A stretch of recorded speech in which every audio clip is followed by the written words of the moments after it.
Mga kasinag, good morning. Ayan, magpapakain naman tayo ngayon kay Bagwis. Ayan pala mga kasinag yung bahay na pangarap kong matapos na. Sana mga kasinag, sa inyong panonood, huwag nyo naman pong skip ang ads. Tulungan nyo naman po ako para magawa ko na ito mga kasinag. Ito yung bahay na hindi ko napatapos mga kasinag nung ako'y nag-abroad pa. Kasi hindi pinalad. Kaya ngayon mga kasinag, siguro sa tulong nyo, mapatapos ko na ito. Ayan ang talim ko sa loob. Ayan puro talong. Talong lang yan mga sinag. Tapos sili yan. May ilang puno na sili. 3 puno na sili yan. Dalawa lang yung nabuhay. Ayan dalawa lang. Baka next month or masusunod pang buwan maumpisa na ito. Basta mga kasinag, tulungan nyo ako na wag nyo naman pong skip ang ads. Ayan mga sinag, salamat. Sa totoo lang mga kasinag, pangarap ko sana ito na matapos na bago ang taon na ito. Kasi pag nag-amihan naman dito sa amin, sigurado naman lakas na naman ang ulan, magbabaha na naman. Kalimitan na baha dito mga kasinag, hanggang ano lang naman, pinakamataas na baha dito hanggang dito lang sa ikalawang hollow block. Hanggang gayaan lang. Kaya dyan sa tinutulugan namin na yan, pag nagbaha na, ayun, nababaha na yan. Yung natutulugan namin hindi na matulugan dyan. Kaya pangarap ko mga kasinag na magawa ito. Ayan, may dala pa akong pagkain ni Bagwis mga kasinag. Pakainin natin siya ngayon. Katapos lang namin magbahog ng baboy. Pero andun pa si Mrs. Binabantayan pa yung biik. Ito yung tanim ko pala mga kasinag ng patula. Ito ang tagal na ng tanim ko na ito ng patula, hindi pa namumunga hanggang ngayon. Iwan ko kung bakit. Ito yung patula na may mga kanto. Yung may mga kanto siya. Tapos ito naman yung tanim kong kamuting kahoy. Ayan may ano na, may tubo na. Ayan, pakita ko sa inyo mga kasinag. Ayan ayan mga kasinag, tumutubo na yung tanim kong kamuting kahoy Ayan may mga tubo na siya. Dun. Ilang araw ko pa lang yung tinatanim. May mga tubo na agad. Arangkada tayo. Ayan si Mrs. Hi ka naman dyan. Ayan ang Mrs. kumahiyain. Ito yung unang anak mga kasinag ni Lucky. Ayan ito yun. 9 na piraso yan mga kasinag. Ito medyo bansot tong 4. Ayun, pwede na yun. Maganda na. Yung alaga kong mga baboy dun mga kasinag, yung 3 inahin, kumain na rin yun. Tapos lang. Napagod nga ako para tabo. Ang tubig. Ayan, ito, hindi ko pa natatamnan. Lilinisin ko pa yan. Tataniman ko pa yan mga sinag. Tayo na ulit. Patungo kay Bagwis. Muli kong i-update kayo mga kasinag ngayon kay Bagwis. Sa totoo lang mga kasinag, pagpakain ko kay Bagwis, napakataas ko pagpakain. Ayun, may tagak. Anong tawag sa inyo yung mga kasinag? Yung kulay puti na ibon na yan. Tagak kasi yan dito. Ma-limit talaga sa mga kalabaw. Yan kasi nagtatambay sa mga kalabaw lang. Wala yung patong gubat dito. Sa totoo lang mga kasinag, may ano dito, may nagtatambay na mga wild duck sa lugar na ito. Ngayon wala sila ngayon Malimit ko yung makikita dun doon sa may lugar na yun. Doon malimit ko makita yung wild duck na yun. Pag minsan mga 5 samahan, 2, ganyan.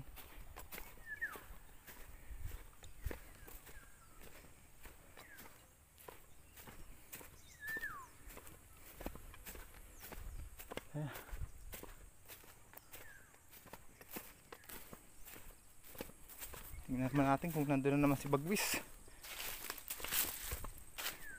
Sana wala sa galaan. Kasi mga kasinag, mangangawit ako ngayon. Ngayon kasi ang araw na naka-schedule ako para magkupra dun sa Rawis.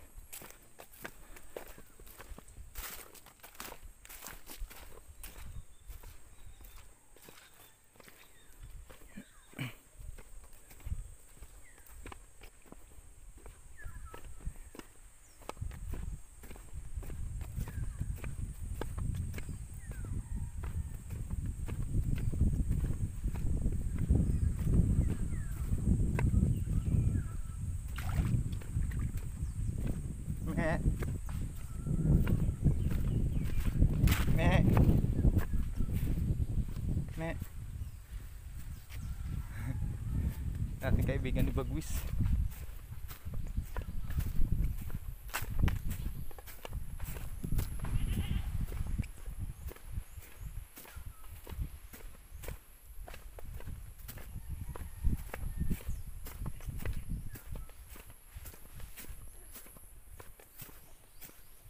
Yan, kasi nagkakandito na tayo. Dahan-dahan lang tayo. Sa totoo lang mga kasinag, si Bagwis napakatalas ang mata. Malayo pa lang ako, alam na niya. Nakikita niya agad ako.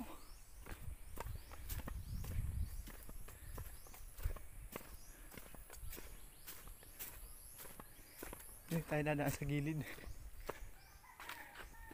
Nakandyan si Bagwis sa itaas ng mga kahoy. Ayan mga kasinag, dahan-dahan lang tayo. Sa totoo lang mga kasinag, umulan kagabi. Ang lakas ng ulan kagabi. Sigurado basa-basa yun si Bagwis. Tingnan natin kung saan siya nagtatambay ngayon.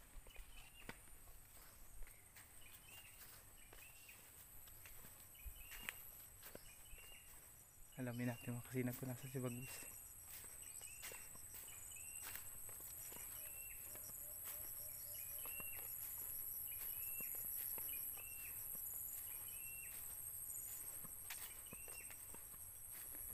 Susubukin natin kung nasan siya.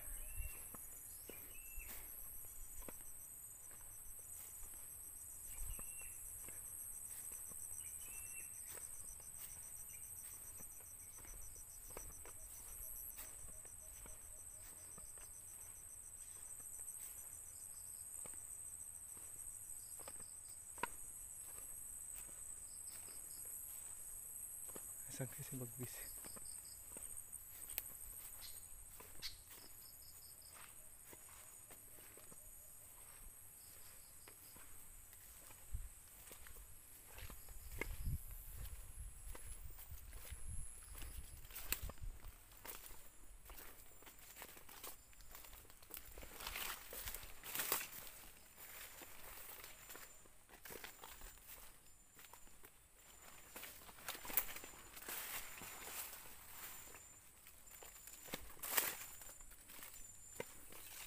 Wala si Bagwis ngayon mga kasinag. Wala dito ngayon si Bagwis. Oh. Nasa layasan yun.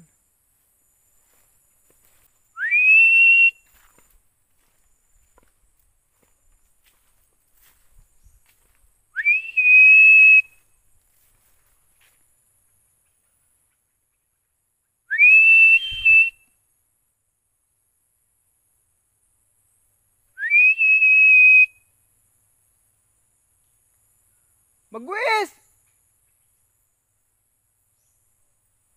Bagwis!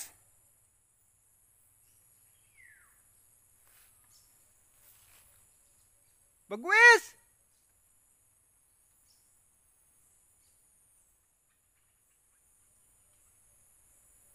Wala dito si Bagwis mga kasinag. Ang layasan kaya pumunta.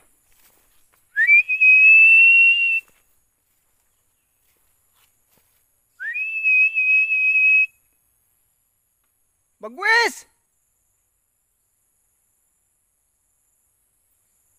Bagwis!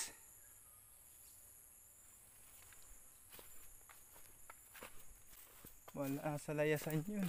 Di pa pati nakain. Bagwis! Bagwis!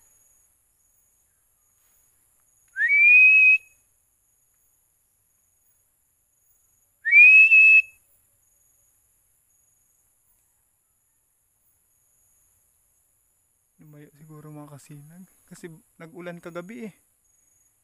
Sigurado basa-basa yun. Bagwis!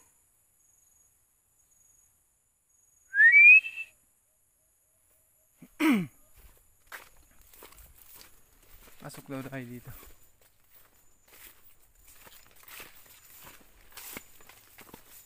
Sukalan. Bagwis! Bagwis! Oh, andito. Andito mga kasinag. Dito naghuni. Pasukin natin tong sukalan na to. Andito humuni si Bagwis.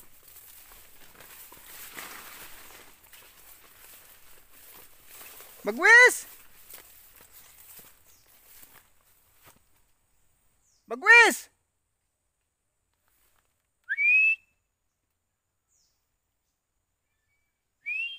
Dito sa taas dyan. Bagwis!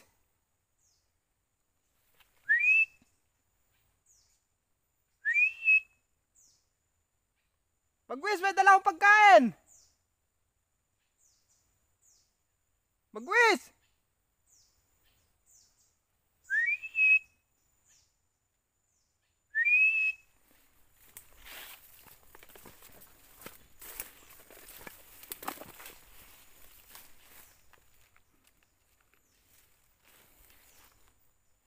Bagwis!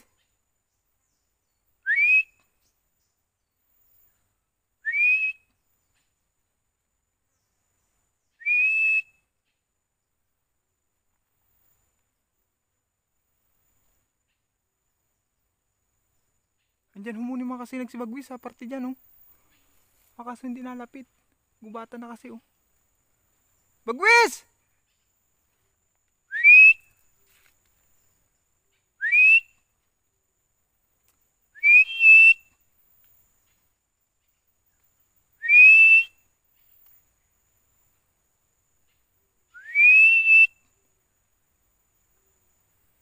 Bagwis!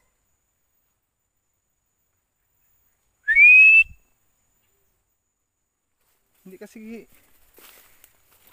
na ano kasi si Bagwis mga kasi kagabi, basa-basa. Kaya siguro Bagwis!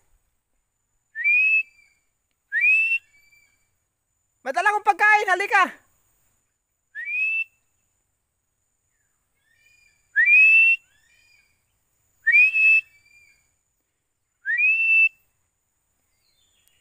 Labas tayo mga sinag. Dito natin tawagin si Bagwis.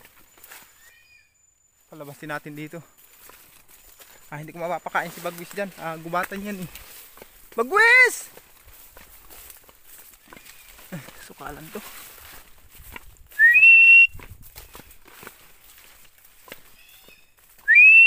Ayan na. Sunod na sa akin po mga kasinag. Ayan na si Bagwis. Ayan na, nakasunod na. Andyan na. Andyan na mga sinag si Bagwis. Sumunod. Bagwis!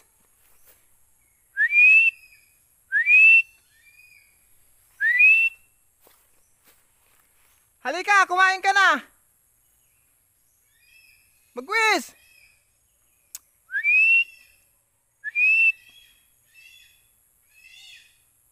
Ayun na, ayun.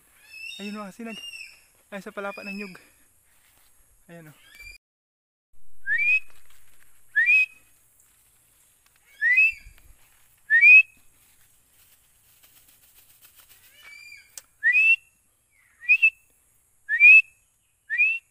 Bagwis!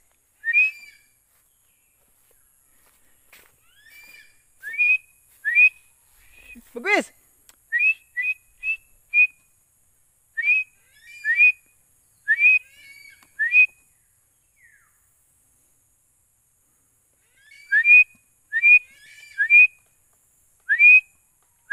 Bagwis! Bagwis! Ayan mga kasinag si Bagwis. Ayan. Ayan si Bagwis. Halika na, baba na. Bagwis! Halika, baba na. Dali na. Kain na. Ito pagkain mo. Dayalhan kita. Magtatrabaho pa ako. Bagwis! Baba na at may gagawin pa ako. Ano, basa ka kagabi?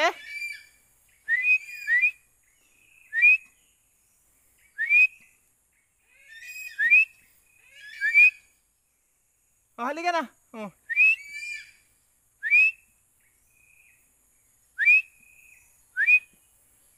Baba ko lang dito ha. Bagwis!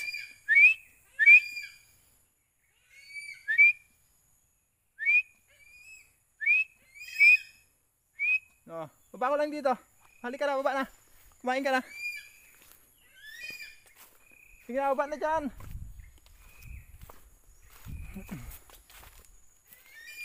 Ayun mga kasinag si Bagwis sa taas. Ayan, yung pagkain niya, ibinawa ko lang dun. Andun na yung pagkain niya. Ayan, bababa yan.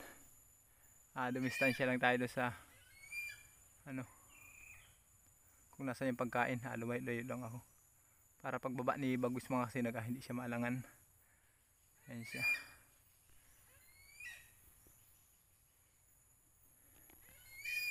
Baba na! Kumain ka na! May gagawin pa ako. Sige na, baba na.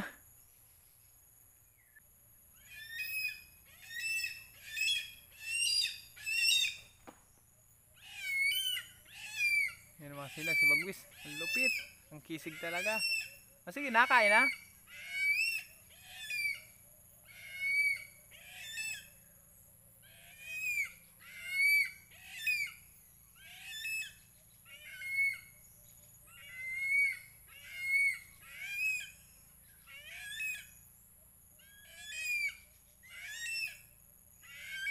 Ano, basa ka kagabi? Ha? Saan ka natulog? Nabasa ka ba kagabi?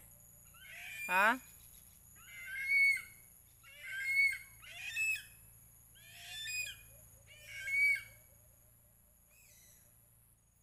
Sige na, kain na.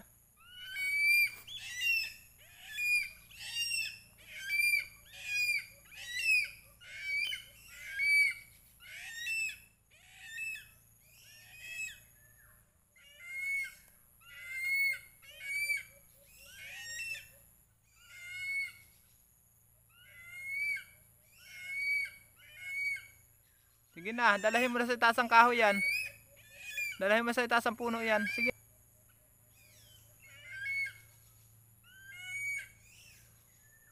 Sige na, dalhin mo sa itaas ang puno.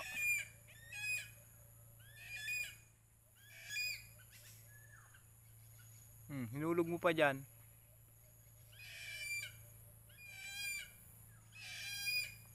Sa mga nagtatanong pala, mga kasinag, si Bagwis po pala, pag dinala niya ang pagkain niya sa itaas ng kahoy tapos nahulog, kinukuha po ulit niya.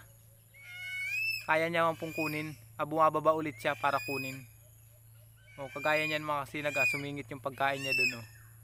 Ayan, kinukuha niya, di ba?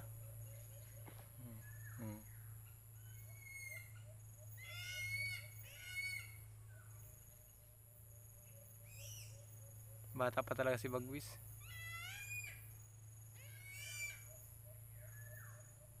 Pero ang kagandahan ng mga kasinag kay Bagwis, ang kagandahan ng kay Bagwis mga kasinag, agresibo lagi.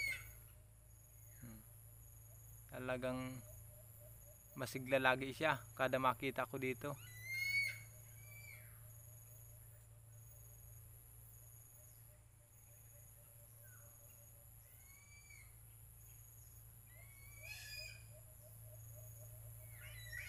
Ayan, kumakain na siya.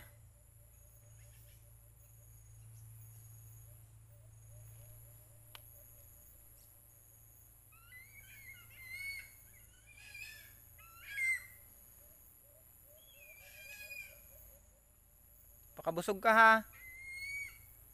Nagpakabusog ka.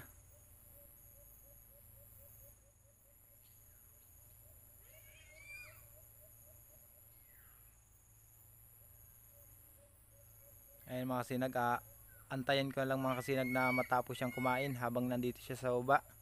Kasi hindi ko pwedeng iwan niya na kumakain dito sa baba. Antayin natin matapos. Ayan. Ano yan? Natulala ka na. May nakikita yan mga kasinag. May nakikita yan si Bagwis. Kaya yan ganyan na katulala. May pinapakiramdaman yan.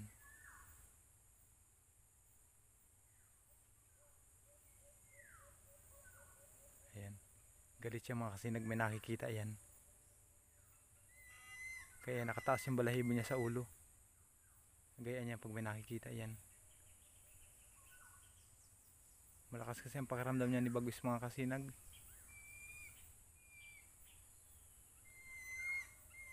Ayan, naging kalmado na siya.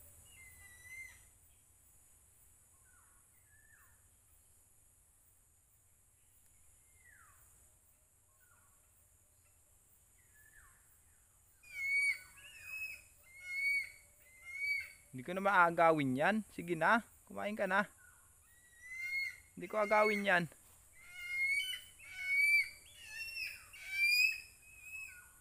Sige na.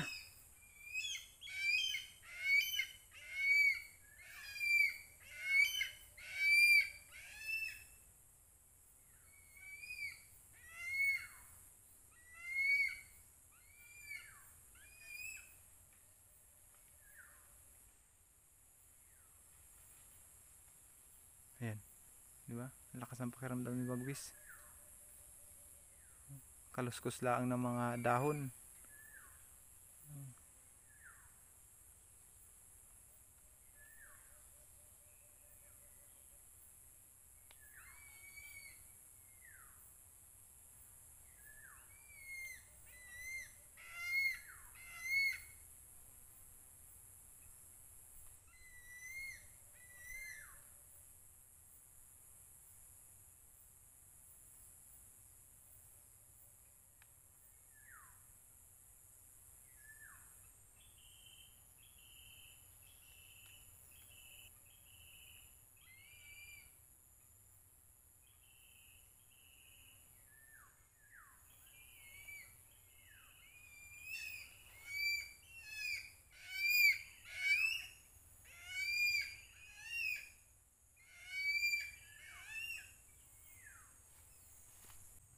Ayan mga kasinag, subukan kong lapitan si Bagwis.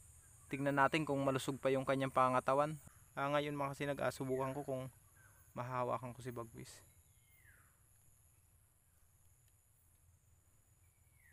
Nalapitan ko mga kasinag kung kaya kong malapitan habang kumakain siya.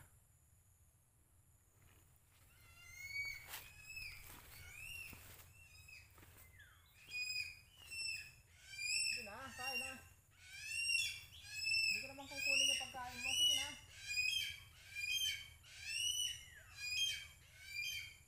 Kain na.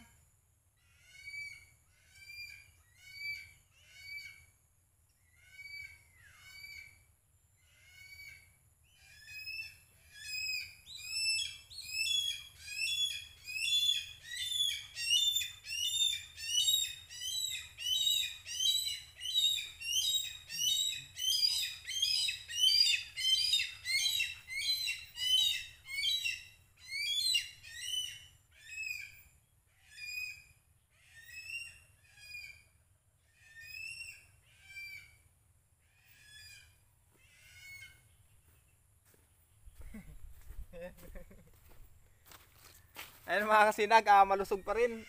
Bilog na bilog pa rin yung katawan ni Bagwis. Kaso lang pinagparakarmot ako oh. Ayan. Hindi gaano tumalab pero yung sa kamay ko oh, namula. Tapos yan oh. Dito lang ginaganon ko kasi hinahawakan ko siya pinagparakamros yung kamay ko. Ayan oh, kitang kita oh. Pero dito wala naman akong tama. Yan oh, namumula oh. Masakit yung kuko niya mga kasinag. Mataas inalpasan ko na uli. Sinisiguro yan lang. Kasi sinisiguro ko lang na kung ang katawan niya ay malusog pa rin, kung maganda pa rin yung pangatawan niya. Kaya hinawakan ko siya. Yan lang ang paraan para mahawakan ko siya pag kumakain siya. Kasi pag hindi yan kumakain, hindi ko man mahuhuli yan, hindi ko mahawakan yan. Kaya habang kumakain mga kasinag, hinawakan ko. Ang ganda ng katawan niya mga kasinag. Bilog na bilog pa rin. Hindi ko hinahawakan yan ng matagalan mga kasinag, minuto lang o segundo lang, ma-sure ko lang na okay siya. Ayan oh, kumakain pa rin siya, di ba? Mga sinag, ayan pa rin si Bagwis oh. Hindi pa siya tapos kumain. Antayin ko munang matapos siya kumain. Pag tapos na yan mga kasinag kumain, lilipad na yan. Saka ko iniiwanan. Kasi hindi ko iniiwanan yan dito sa ubay. Iniiwanan ko yan pag nasa itaas niya ng kahoy.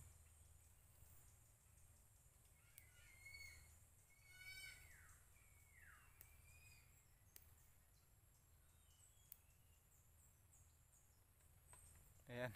Di ba ang bait pa rin niya? Sa totoo lang mga sinag, sa akin lang yan mabait si Bagwis. Kasi inalagaan ko yan simula maliit pa. Hindi pa nakakalipad yan, wala pang ang pakpak eh. Ang balahibo niyan yung parang kuton pa lang. Dun. Simula nun, inalagaan ko siya. Hanggang ngayon, ngayon 15, September 15, 5 months na siya. Kaya batang bata pa talaga si Bagwis.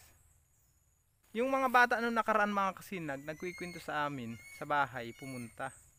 Si Bagwis daw nakita nila dun sa yung lugar namin, nasa gitna kasi kami, doon sa kabilang dulo sa may pispanan. Nakita daw nila doon si Bagwis. Sabi ko, imposible na makarating doon si Bagwis kasi dito lang yung ano niya eh, yung tirahan niya kasi hindi pa man siya nakakalipad ng malayo. Sabi ko, baka wari ko, kakulay lang ni Bagwis, kaparehas ni Bagwis yung nakita nila. Sabi ko nga, pag nakita uli nila, puntahan ako sa bahay. Sisiguraduhin ko kung kaparehas nga ni Bagwis. Aalamin ko. At kung kaparehas ni Bagwis mga kasinag, malapit lang dito yung sa amin. Hanggang doon lang sa may dulo. Mga 1 kilometro at kalahati lang ang layo. Sino pa yun magkita silang dalawa, di ba? Kaya gagawin ko ng paraan na magkita silang dalawa ni Bagwis. Kung sure yun na kaparehas si Bagwis. Ang sabi ko nga doon sa mga mga nakakita, sabi ko baka lawin. Yung isang klase hindi daw eh. Ang sabi kasi nila, kaparehas sa pares daw ni Bagwis. Akala nga nila si Bagwis talaga, naghahanap daw ng pagkain. Kaya natuwa nga ako noon, pero hindi ko pa nakikita. Kaya sabi ko sa kanila, pag nakita nila ulit, puntahan ako sa bahay para masiguro ko na kung kapamilya nga ni Bagwis o kung kaparehas niya. Para kahit paano magkamero si Bagwis ng dito, ng kapamilya, ng kalahi. Kasi ito na ang teritoryo ni Bagwis eh. Itong lugar na ito. Saka malalaki ang punong kahoy dito. Kaya good news yun mga kasinag pag sure yun na na kapamilya talaga ni Bagwis. Kasi hindi naman sila magkakamali eh. Kasi ang kulay kasi ni Bagwis, kilalang kilala nila eh. Alam na alam nila. Kasi bumaba daw dun eh. Malapit dun sa may Pispanan. Sa may bahayan dun. Malapit daw dun. Naghahanap ng pagkain. Kasi kung lawin yun, hindi basta-basta bababa rin yun eh. Saka ang lawin pati, iba man ang kulay, nagpupula-pula. Kaya alam na alam ng mga bata. Nakakala nga talaga nila si Bagwis. Kasi si Bagwis mga kasinag, hindi pa naman makakapunta doon sa lugar na yon. Saka hindi pa yan lumilipad ng napakataas si Bagwis. Yung mataas na mataas, hindi pa. Yung kaya dito pa lang siya. Palibot-libot pa, ikot-ikot dito pa lang mga kasinag sa lugar na ito. Pero yung malayuan, lumalampas doon sa may gawin namin doon. Hindi pa nakakarating doon si Bagwis. Kaya nga nagtataka ako noon. Malay mo mga susunod na araw mga kasinag, maispatan natin na sana'y kaparehas si Bagwis. Kasi yung pinanggalingan niyan mga kasinag, yung napagkunang ko dyan, napakalayo dito. Tatawid ka pa ng dagat, yung tawagin dito Iraya. Kasi yun eh, boundary ng B2 at nito lugar namin, Bubuan at B2. Nasa boundary kasi yun. Nasa kalagitnaan, yung napagkunang ko kay Bagwis. Ang layo siguro dito ay mga 5 kilometro siguro. Ang layo. Ganyan siguro mga kasinag ang layo yung lugar ng mga magulang ni Bagwis. Pero nung nagkupra kami nung nakaraan mga kasinag, hinahanap ko yung kapamilya ni Bagwis dun. Hindi ko makita yung kapamilya ni Bagwis dun mga kasinag nung nakaraan. Hinahanap ko. Ayan mga kasinag, hiling ko lang, wag nyo naman pong skip ang ads para makabili ako ng GoPro. Para GoPro na lang yung gamitin ko pang vlog, para maganda po yung kuha ko ng mga video. Kasi itong cellphone ko, pag naglalakad ako, matagtag. Wala naman po akong hawak, wala naman akong ibang gamit kundi tripod lang. Yun lang ang gamit ko. Tapos itong cellphone ko, wala nang iba. Kahit mic or mga ilaw na wala akong gamit na ganun. Kaya humihiling po ako sa inyo mga kasinag na huwag nyo naman pong skip ang ads sa mga video ko pag pinanood nyo. Please, yan lang po ang lambing na hihingin ko sa inyo. Sana matulungan nyo ako mga kasinag. Maraming salamat po. Ayan, ang tagal mga kasinag matapos si Bagwis. Mangawit pati ako ngayon mga kasinag. Pero yung kakawitan ko mga sinag, malapit lang. Andyan lang sa taas dyan. Yung rawis na inaalagaan kong lupa. Andyan lang yun. Nararating yun ni Bagwis. Malay mo habang nagkukupra ako doon, nagkakawit ako, puntahan ako ni Bagwis doon. Bisitahin ako.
Nasa itaas ang kahoy.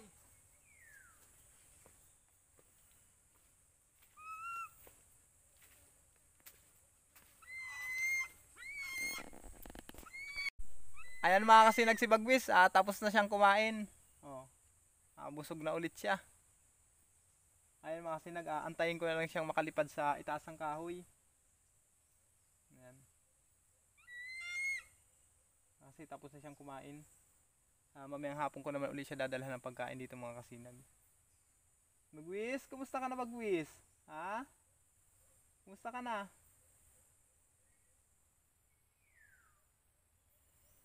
Kumusta ka na? Baka may magtanong diyan mga kasinag, kung saan uminom si Bagwis or naliligo. Dito po. Sa lugar dito, pag may tubig siya nakita, bumaba siya, doon siya naligo, doon siya nainom. Kasi nag-uulan-ulan naman, may mga tubig-tubig naman dito. Kagaya niya, may mga tubugan ng kalabaw naman dito na malilinis. Diyan siya nainom, diyan siya natubog, diyan siya naligo. Bagwis? Bagwis? Kumusta ka na Bagwis? Ano, nabasa ka kagabi? Nabasa ka ba kagabi? Saan ka natulog kagabi? Saan ka natulog?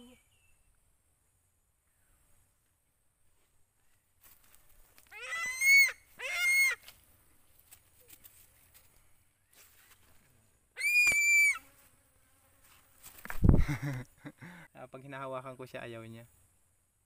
Di ba? Ang tilos ng mga kuko niya mga kasinag. Tapos yung isang kuko niya na na-aksidente, yun, tumutubo na. Ayan, may mga langgam ka. Huwag ka magdapo dyan. May mga langgam dyan. May langgam dyan. Huwag ka magdapo dyan. Kumusta ka na? Ano, busog ka? Nabusog ka ba sa nila ko? Hindi. Ano, hindi ka nabusog? Ang mga kasinag, kulang pa daw yung dinala ko sa kanya. Oh.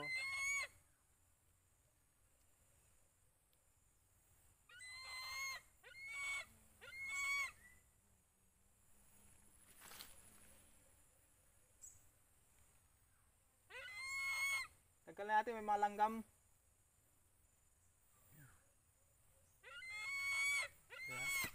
Kahit anong layo nang nararating ni Bagwis mga kasinag, kahit sa itaas siya ng kahoy, natutulog o hindi na umuwi sa bahay si Bagwis, mabait pa rin siya sa akin. Sa totoo lang, ako talagang tinuring niyang ama. Kasi simula nung maliit pa, talagang ang sakripisyo ng pag-alaga ko sa kanya, talo pa yung mga anak ko. O, di ba?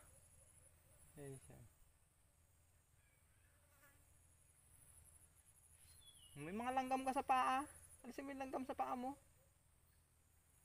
Nabusog ka baga? Ano? Nabusog si Bagwis mga kasi nagkitang kita naman yung tiyan niya, yung butsi niya. Patong mo ang kamera.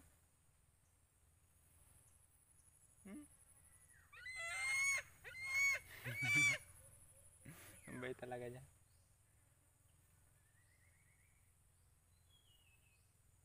Naubos mo yung pagkain mo dito? Naubos mo, pati buto nilunok mo.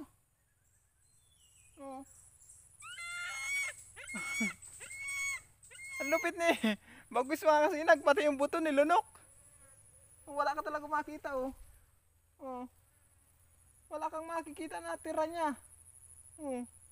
Napakalinis talaga, pati yung buto talaga kinain. Sa totoo lang mga kasinag, pag si Bagwis po ay nakakain ng hindi natutunaw sa kanyang bituka, sa kanyang butsi, pag hindi natutunaw, sinusuka po niya yun, naiisuka niya.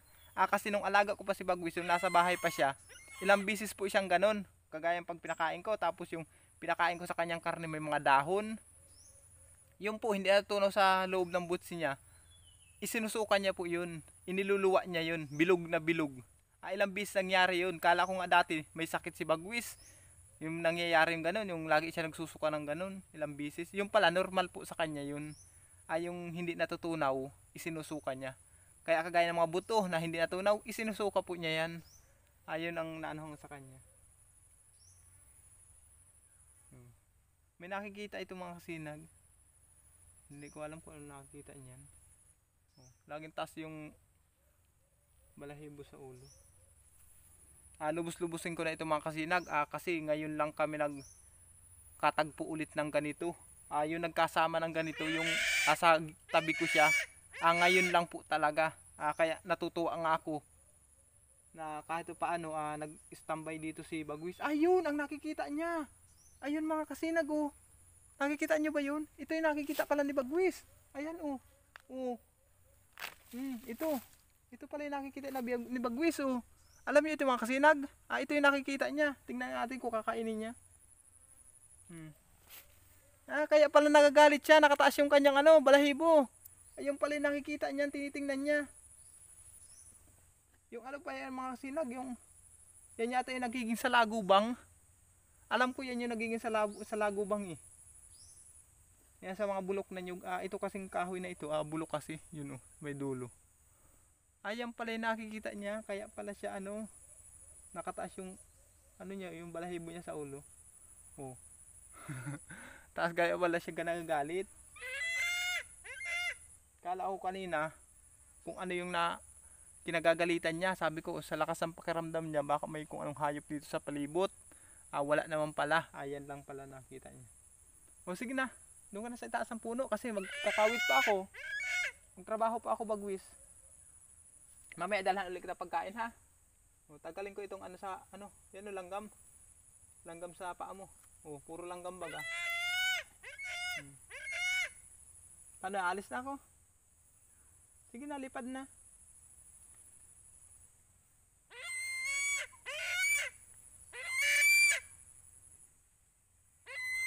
Diba? Ang bait ni Bagwis mga kasinag. Sa totoo lang mga kasinag, sa talambuhay ko, lumaki ako at umidad ako ng ganito. First time ko makaalaga ng ibon. First time ko makapag-alaga ng ganito, nakagaya ni Bagwis. Sa totoo lang, madami talaga nagko-comment dyan sa inyo na medyo nainggit sa akin na ganito ang sitwasyon ko, nakapag-alaga ako ng ibon. Siguro mga kasinag, ito talagang si Bagwis talagang way para makilala yung YouTube channel ko o patupad ang mga pangarap ko. Si Bagwis siguro ang ibigay sa akin ng mahal na Panginoon para matupad ang mga kapalaran ko. Sa totoo lang mga kasinag, nung ako'y nag-abroad, kulang-kulang 5 taon po ako sa ibang bansa, hindi ako pinalad. Kasi nung unang taong ko kasi, unang kontrata ko sa Dubai, ang trabaho ko po sa Dubai mga sinag, nung pumunta ako doon, helper lang po ako ng tiyuhin ko. Ang kinakabit namin mga aircon ng sasakyan. Kasi sa Middle East kasi, mga frozen foods dyan eh. Kalimitan frozen foods. Yung po naging trabaho ko, helper lang ako ng tiyuhin ko. Nagkakabit kami ng mga aircon sa loob ng van, sa mga truck. Ayan po ang kinakabitan namin ng aircon. Tapos mga heater, nagkakabit din kami sa sasakyan. Kasi yung iba kasi ang gusto nila, mainit na pagkain ang i-deliver sa kanila. Kaya nagkakabit din kami ng mga heater. Ang sahod ko lang ay nasa 20,000. Ayan lang po ang sinasahod ko nun. Pero nung unang abroad ko pala mga kasinag, hindi madali para sa akin. Kasi nandyan rin ang homesick, namimiss ko rin ang aking pamilya. Napakahirap pala ng ganun. Tapos yung mag-iina ko nun nakatira pa sa Cavite, nangungupahan pa kami ng bahay. Tapos yung anak ko nung isang panganay nag-aaral pa. Pero kapos na kapos talaga mga kasinag. Sa totoo lang, ang hirap talaga. Hindi ko maipaliwanag kung anong hirap na dinanas namin nun. Laging ganun. Kada padala ko mga kasinag, laging kapos yung mag-ina ko. Sa totoo lang, sa lahat ng OFW, hindi maganda. At yung nangarap maging OFW, paswertihan lang po ang kapalaran ng pagiging isang OFW. Hindi lahat maganda ang naging kapalaran, kagaya ko. Kung masarap ang pagkain ng pamilya dito sa Pilipinas, ang OFW sa ibang bansa, ang ulam pag hindi sardinas, isang linggong itlog, pag hindi Lucky Me, ayan lang mga ulam ng mga OFW. Kalimitan po, hindi ko naman nilalahat na OFW. Yung magagandang kalagayan, mas maganda-ganda naman ang kanilang nakakain. Pero sa mga kagaya ko nun, grabing hirap po talaga. Tiis ang inaabot ko. 2 taon po ako nun sa refrigerated transport system sa RTS po, Thermo King. 2 taon higit ako diyan. Nung nung 2 years na ako, siguro by November yata noon, magbabakasyon ako. Pero hindi po ako nagbakasyon kasi yung papa ko noon nagkasakit. Yung papa ko kasi noon nagkasakit ng atake po sa puso. Nabarahan yung 3 ugat sa puso. Nangangailangan sana kami noon ng 350,000 para sa operasyon ng papa ko. Ang ginawa ko, walang-wala rin naman kami, yung mga kapatid ko, wala rin naman pagkukunan. Tapos yung mama ko naman, sa pagka-barangay official po niya, kung saan kandidato na siya naghingi, kung saan na siya naghingi ng tulong, pero hindi pa rin sumapat. Ngayon mga sinag, yung pira ko na nakuha ko na nasa kulang-kulang 100,000, yung ano ko sana noon, yung sahod ko pa uwi, yung ticket ko, tapos yung sahod ko ng 2 buwan, kinuha ko na po yun. Tapos ipinadala ko nga doon sa mama ko para sa operasyon lang ng papa ko. Ang operasyon sana ng papa ko noon ay by December. Kaso hindi umabot ng December mga kasinag. Namatay yung papa ko. Namatay siya ng October. October namatay yung papa ko mga kasinag. October 9. Kaya October 12, nangutang naman ako kasi November sanang bakasyon ko noon eh.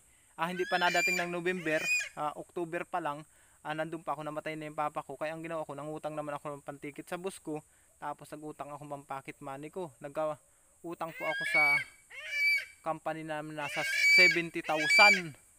Yung back and forth po yun. Pagkautang ko nun mga kasinag, 15 days lang ako dito sa amin, bumalik na ako ng Dubai. Isang taong kong binayaran yung 70,000 na yun. Tapos yung pagbalik ko na yung mga kasinag, nag-uutay-utay ng pandemic. Ang pangyayari nun, yun, hanggang nag-pandemic na mga kasinag, tapos ang sahod ko ganun pa rin. Hindi nagtatas, kaya nag-resign po ako sa Thermo King. Ayan mga kasinag, si Bagwis, iinom siya. Ayan, may tubig dyan, iinom siya. Ayun po, hindi na nadagdagan yung sahod ko. Nag-request akong sahod, hindi na nadagdagan. Kaya nag-resign po ako sa Thermo King. Yun po ang dahilan. Nung pag-resign ko sa Thermo King, binigyan naman po ako ng ticket ng Thermo King. Kamalasan nun mga kasinag, binigyan ako ng ticket ng Thermo King. Tapos pauwi na ako, nasa airport na po ako. Naiwan ako ng eroplano. Yun ang matinding pangyayari sa akin. Nung naiwan na po ako ng eroplano, hindi ko na refund or na revoke yung ticket. No revoke, no refundable daw po. Kaya ang ginawa ko dun, nandun pa rin ako sa accommodation, nakatira pa rin. Andun pa rin naman yung isa kong tiyuhin. Tapos yung mga makasamahan ko dati doon, yun, tutulong-tulungan naman ako sa pagkain. Kaya doon po ako nagpursige na gumawa ng chicharong baboy. Kagagawa ako ng mga chicharong baboy, yun, madami po sa akin nag-order. Madami nang tiwala sa akin na marami naman nag-order sa akin sa paggagawa ng chicharong baboy. Tapos nalaman ng iba na mga customer ko na yung sitwasyon ko ay ganun. Pag minsan bumibili sila ng 5 balot, kunyari kasi ang binta ko lang po noon 8 dirham. 8 dirham ng 8 dirham lang yung isang balot. Shoutout pala sa mga taga-Alcos, Alcail Gate. Ayan, karamihan yan mga sinag nagbibili sa akin ng mga chicharon ng baboy. 8 dirham lang po ang isang balot noon. Pag minsan nabili sila ng 5 balot, 100 dirham yung pera nila, hindi nila kinukuha. Kaya laking pasalamat ko po sa mga naging customer ko dyan. Napakabait nyo. Maraming salamat po talaga. Yun po ang naging buhay ko dyan sa Dubai. Pero blacklisted na ako noon mga kasinag. 1 taon na ako.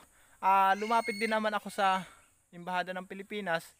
Ang sabi niya sa akin, antay-antay lang daw po para sa libreng ticket. Siguro mga 5 buwan o 6 na buwan. Ngayon, yun ang nangyari. Nag-aantay ako, tapos nagtitindi ako ng chicharon. May isang company dyan na may isang garage po doon na sa akin, kumuha sa akin. Ayun na nga, inirekomenda ako ng isa kong tiyuhin. Yun, nung narekomenda ako sa garage na yun, sinahuda nila ako ng 3,000 dirham. Yun, 3 buwan lang ako mga kasinag nakapagtrabaho doon. Sa 3 buwan ko nagtrabaho doon, malaki naman yung kinita ako.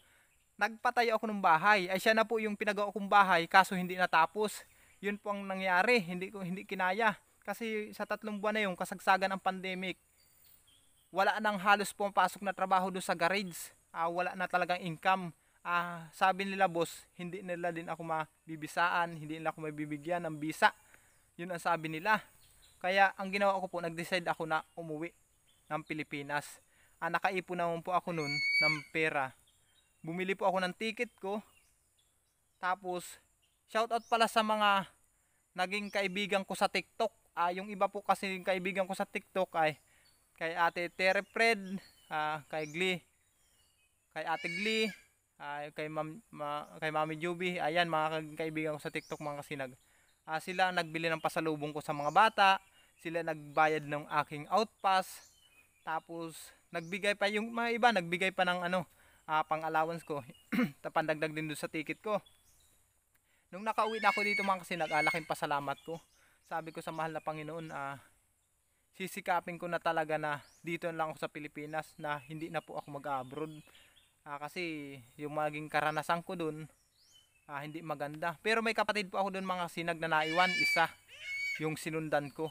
1 taon din po siya blacklisted. Tapos yung passport niya nung time na yun, hindi binibigay ng amo niya. Hindi ko alam kung bakit nagkaganon ang mga sitwasyon namin. Pare-pares kami talaga lubog nun nung time na yun. Nung dumating ako sa Pilipinas, kala siguro nila madami na akong pera kasi nung umuwi na ako. Hindi nila alam, mga kasi nagandala akong pera lang nung umuwi ako dito, 2,500 pesos. Kaya yun, laking pasalamat ko din sa bayaw ko na si Kagawad Milvin. Ayan ang nagtulong sa akin. Ipinasok niya ako dun sa inaalaga niyang lupa.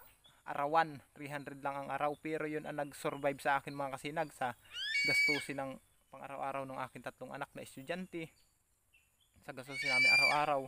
At sa tiyahin ni Mrs., yung kay Tia Winnie Ramos, siya rin pong tumulong sa amin, lalo na yung dyan sa lupa na pinagkaloob niya sa aking alagaan ko.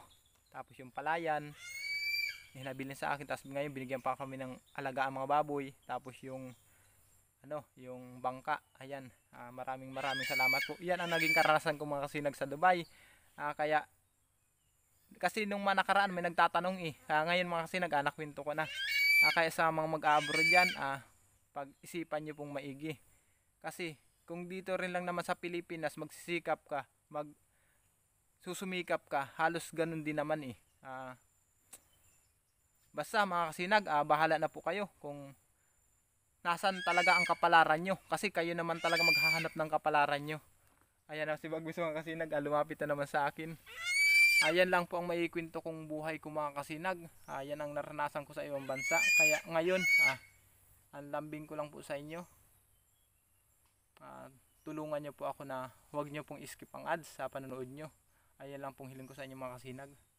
Laking pasalamat ko po tagat. Hindi ako pinabayaan ng mahal na Panginoon. Yun lang pong aking laking pasasalamat ko po talaga sa inyo, mga kasinag, lalong lalo na sa mahal na Panginoon, at lalo na dito kay Bagwis. Kung hindi dahil talaga sa Born to be Wild din at kay Bagwis, hindi lalong aangat yung aking channel. Kaya nagpapasalamat po ako sa inyo ng marami.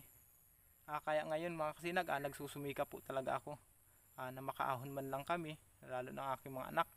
Alam ko marami din sa mga viewers ko na nangangarap mag-abroad, na gusto makapag-ibang bansa. Oo, samahan nyo lang po ng pananalig sa mahal na Panginoon, kasi kayo naman maghahanap ng sarili nyong kapalaran. Basta manalig lang kayo, mga kasinag, sipagan nyo lang, tapos gawin nyo lang ang tama, huwag kayong gagawin ng kalukuhan. Yan, sabihin ko sa inyo, hindi kayo papabayaan ng Panginoon.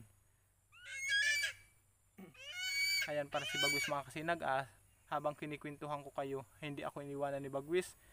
Kung kita nyo kanina, punta na siya doon. Kung tutusin, pwede na siya lumipad sa malayo, pero ngayon andito pa rin siya. Lubos-lubusin ko na ito, mga kasinag, na kabanding ko siya ngayon. Kaya laking pasalamat sa maraming salamat talaga, mga kasinag. Hindi ko po alam kung paano kayo suklian o pasalamatan. Hindi ko alam talaga, mga kasinag, kung paano ko makakabawi sa inyo. Basta ang masasabi ko lang po, maraming salamat sa lahat ng tumulong sa akin, nagtiwala sa akin. Salamat po talaga ng marami. O paano? Sige, bye-bye na. Ayan. Sa totoo lang, mga kasinag, ang lakas ng pagaspas ng ng hangin. Palibot ang lakas ng mga bagwis ang mga pakpak niya. Ang lakas pumagaspas, ang lakas ng hangin. O sige, bye-bye na. Ayan mga kasinag, pinatapos ako ni Bagwis sa pagkwento ng aking buhay. Ayan na siya. O sige na, tambay na, sige na. O babay na. Alis na ako. Bye bye. Bye bye. Di ba? Bye bye. Bye bye Bagwis.